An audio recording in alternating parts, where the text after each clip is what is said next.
Salutations to the fans of Fire Emblem, we're Don 151 and Mekkah, Hi. and we are thoroughly delighted to present to you Part 3 Chapter 10 of my Fire Emblem 10 Hard Mode 0% Gross playthrough. The previous map was a stressful breather, but Chapter 3-10 is a return to the Grail Mercenaries, kicking ass, taking names, and wiping out every last enemy. And you know that something is up when one of the first things that we do in the base is to give Ulki a bonus experience dump to help him reach level 30. Up until now, we've only used bonus experience to push units towards promotion, but Laguz don't promote, so what gives? Well, we had alluded in our 3-8 commentary to Laguz gaining extra skill capacity once they reach level 30. It's 35 skill capacity points to be precise. This is kind of like their version of a tier 3 promotion because the extra skill capacity is intended for them to accommodate their mastery skill, which they do not learn automatically, but rather through the use of an item called a Satori sign. The consequence is that we can postpone learning their mastery and instead choose to use this extra capacity on other skills. Ulki can use his now 55 spare capacity on pretty much any combo that he wants for his 3 remaining slots, and we're going to give him the powerful mobility duo of Celerity and Pass with Wild Heart to round things out. You can see that Janaff still only has 35 total capacity due to still being at level 29, but the only skill that he needs for this map is Daunt. Luckily, Ulki started pretty close to level 30, and his bonus experience dump doesn't break the bank. For Laguz and Radiant Dawn, the drop-off for bonus experience conversion as they level up is actually more favorable than the drop-off for their in-combat experience gain, so it's slightly more efficient to level them up this way. 3-10 starts off with a cutscene where Elincia demands that there will be no bloodshed on Crimean land, and as a show of her resolve, she puts down her sword immediately on the battlefield. The Laguz Alliance and the Grommerks respect this ballsy move and prepare to leave, but the arrogant Benyon Senator Valtome of course does not comply and orders his army to charge at Elincia. So this battle is a big clash between Benyon on one side and Elincia and Ike's forces on the other. Both Ike's Grommercenaries and Joffrey's Crimean Royal Knights will run at Elincia trying to protect her, though of course we know that the best defense in Fire Emblem is a mounted or even flying offense.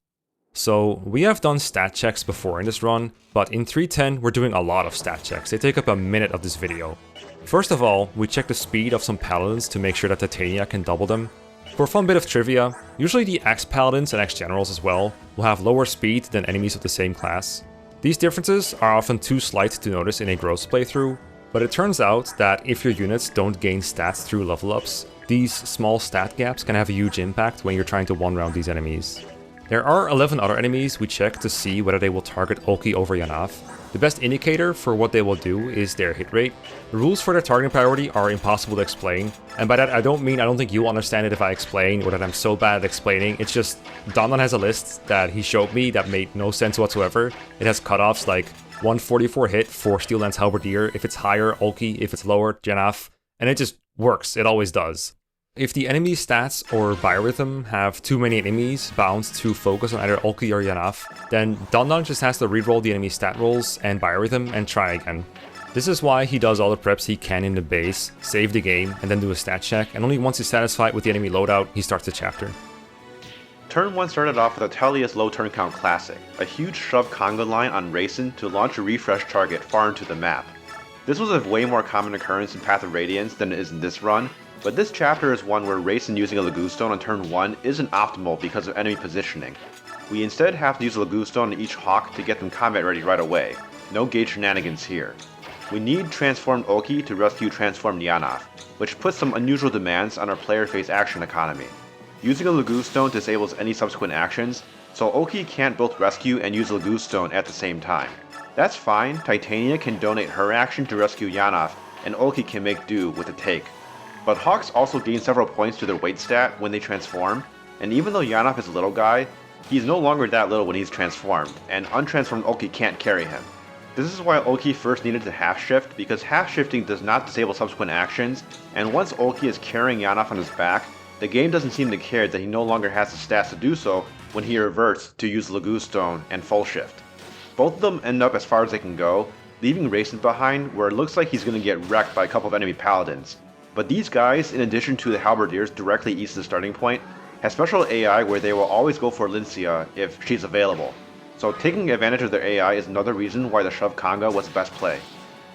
Ulki and Janaff are launched so far into the map that they end up fighting a bunch of enemies, ones that I often see target degree units a turn later in a more casual playthrough. The Daunt animation returns once more for every combat, reducing every enemy's hit by 5.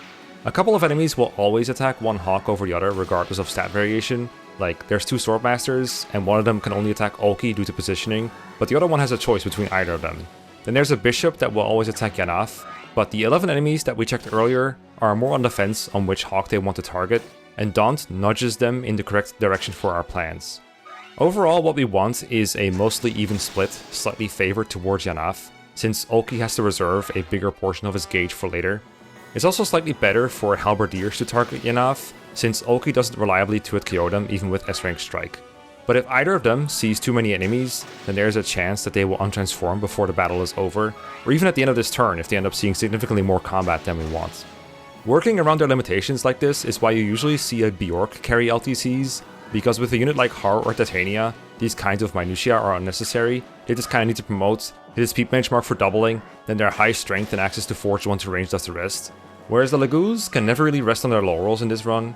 I'm sure as he was playing this chapter that Don was longingly looking over at Gross playthroughs that can just give a speed wing, a crown and some bonus experience to Haar, and watch him be like, look at what he has to do to match a fraction of my power. We haven't really talked about Joffrey's comically large army of green units yet, because they will mess things up if they get too involved, but how they work is like this. Joffrey's AI first moves him towards Elincia, attacking someone along the way if he can. Then, Elincia's AI moves her towards Joffrey, and finally everyone else rallies around Elincia, taking opportunistic potshots. The NPC AI explains why we gave attention to the Crimean Royal Knight's inventory at the end of 3-9.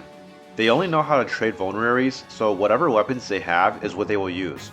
We don't want Khalil wasting her last use of Meteor on a rando, but more importantly we don't want Joffrey using a short spear because not only can it fail to combo kill a paladin due to being a worse weapon than the Steel Great Lance, but it also causes Joffrey to move differently such that the NPCs end up surrounding Elincia on all sides.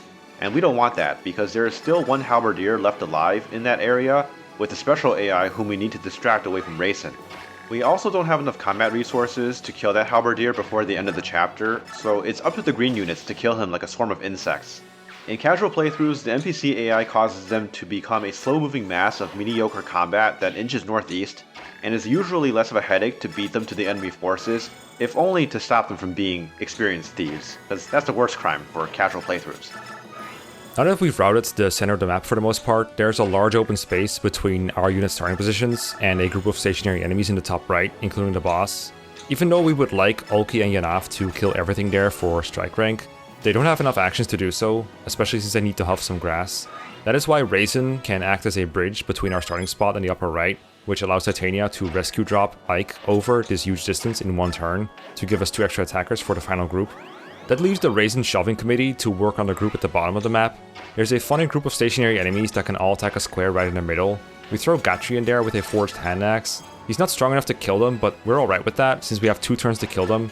If I had a nickel for every time Gatri charged into a group of generals trying to diff them, I would have 2 nickels, which is not enough to forge a hand axe, but it's weird that this happened twice.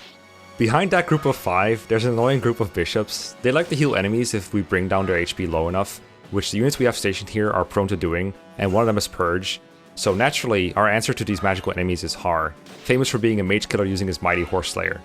I'm just messing around of course, but Haar does have to be there to kill a group of paladins that he won't double.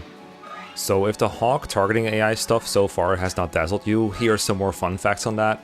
There was another brief stat check last player phase to check the biorhythm of a couple paladins mid-map. Again, the purpose was to see which paladins would target which Hawk, and the Hawk's required position gives Ulki the option to pull over an additional paladin. Remember that we checked 11 enemies at the start of the map, and this is an opportunity to do a last minute adjustment to how many combats each Hawk is going to face. Haar has apparently been playing second fiddle in a combat role, although his job is still very crucial, as after cleaning up the paladins and thinning out the bishops, he's going to join the main combat squad with Raisin's assistance. You'll notice that I left the resolve skill on him, although he doesn't need it here for the speed boost, but rather just the reliability of extra hit and avoid if his HP gets too low. Haar does have a chance to die if he gets hit by literally everything, and shoring up reliability is why we are doing our best to keep his HP high using Reese's Physic. An interesting tidbit on roll compression, Reese was actually the perfect deployment option for this job, because despite being a frail healer, he is swole enough to smite Ulki on turn 1, and still do something useful on subsequent turns by slinging Physic. It does mean that we couldn't deploy Braum to further his bromance with Haar, but that's an acceptable concession. I do want to take a moment to quickly elaborate on the low turn count philosophy of how to approach a route map. We've mentioned that at the pace we're going, stationary and pacifist enemies are the biggest obstacle to doing these chapters quickly. 3-10 actually has a huge number of stationary enemies in 2 different areas of the map who don't have overlapping ranges, so basically we have to figure out what specific squares units have to reach and work backwards to figure out how those units are going to reach them under a turn limit. Gashy's kerfuffle with the generals is a really simple example of this. He needs to kill them with enemy phase attacks, but he can't do it in a single turn, so I have to get him there by turn 2, where he can remain in place on turn 3 to finish what he started. But he couldn't get there just by walking no matter where his starting spot was. He was just 1 tile short. The fix to get this 1 tile was to have Mordecai half shift and push him that 1 extra space. Mordecai's transformation is required because generals in Radiant Dawn actually weigh about the same as Pegasus Knights, and both are pretty hard to shove around. These little puzzles with stationary enemies get way more complicated when you introduce more mobility on your units and more stationary enemies, like in the top right corner of the map. There, with the addition of Haar, we now have 5 units who have to kill 12 stationary enemies, plus like 1 mobile dude who got pulled over there and thought he was on the team. Naturally, we assign bulkier enemies to Janaff than to Ulki, so Janaff's job includes killing the bow paladin boss on player phase, as well as the 2 dragon masters. Meanwhile, Ulki is better suited for dodging enemy bow hits thanks to his higher avoid, which is why last turn he took a spot where he could get attacked by a sniper and a bow paladin on enemy phase. Haar is best for killing generals with the hammer, so he takes 1 out on player phase, then canters in range of 2 other ones. Ike and Titania get the leftovers, and the stat checks at the start ensure that Titania can double the bow paladins this turn. We do have to make sure to swap Ike to a wind edge after he gets a kill with a brave sword, so that he can kill a bishop on enemy phase. Interestingly enough, these enemies aren't fully stationary. For the first 4 turns they are, but then they like to suddenly start moving in very awkward and annoying ways. I've been tripped up by this before in an Iron Man where I was playing very cautiously to try and feed kills to my underleveled units, and then suddenly my Braum got jump scared by a hammer general who unexpectedly moved and killed him. This is the sort of surprise which we wish Fire Emblem communicated more transparently, though even in the more modern entries, there exist enemies that deceive the player in a similar fashion. I always do a double take when I see like stationary Draco Knights or Pegasus Knights, because I'm like, bro, why are you stationary? Your class has the best mobility for a reason. But I legitimately think Radiant Dawn just didn't expect the player to wipe them out before they decided to move. Back down in the race and shrubbing committee, Oscar for once plays a key combat role in taking care of the last couple of bishops, getting some self-improvement as a side benefit, while Ranulf dispatched a pair of unusually stationary paladins. It's been a while since I recorded the gameplay for this chapter, and my notes are incomplete, but I think Ranulf doesn't have to be at S-Ring Strike to do this job if Gachi chipped the upper paladin with a weaker weapon. Regardless, the fact that Ranulf is relegated to this rather menial task, while Ulki gets to be a combat carry despite both having similar combat power, really emphasizes what a difference it is for a unit to have the Canto skill. This is exactly what I meant when I had said that Ranulf is hard to train. Once the enemy count decreases to 5, the Benyan Senator Valtome sees that the battle is about to be lost, and leaves the battlefield. He was cheating in the first place by standing outside of the map grid, but he better get going quickly if he doesn't want Haar or Titania to catch up to him. The Hawks, however, are all spent by the end of turn 3, with both Ulki and Janaff having exactly enough gauge in the tank to do what they need, no more, no less, and this careful division of labor was a result of all those hit rate checks. That concludes chapter 3-10 in 3 turns, and we'll catch you in the next video. Bye! See ya.